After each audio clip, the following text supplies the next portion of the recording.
Like the market has absolutely abandoned nickel and absolutely abandoned lithium, but the signals in both those metals from industry, like last week we saw Ardea announce a big JV, $100 million JV with a couple of big Asian institutions. And we've on nickel, but we've also seen that happen in North America, really low grade projects like Canada Nickel.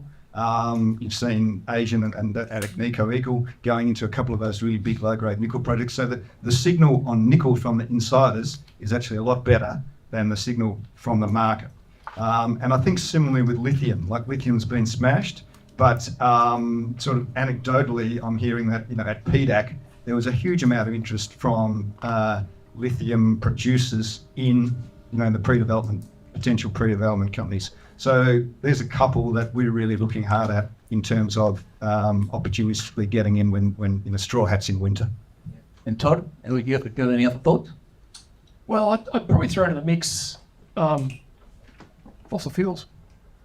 I think it's an area where, well, it's called an energy transition for a reason. It's not an energy switch. But I think there's this stark reality that we are going to face in a faster and faster fashion, that actually the money that hasn't been spent over recent years, and going back to Anna's point about the amount of money that needs to be spent on decarbonisation, it's a huge amount of money, but the longer we delay it, the faster we're going to spend it, and the more we have to rely on the old sources of power generation.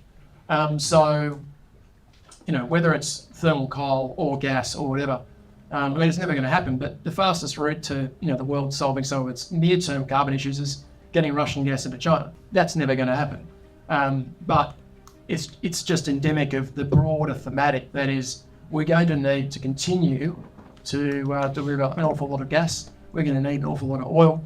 And I'm here to tell you that demand for those commodities is not going down anytime soon.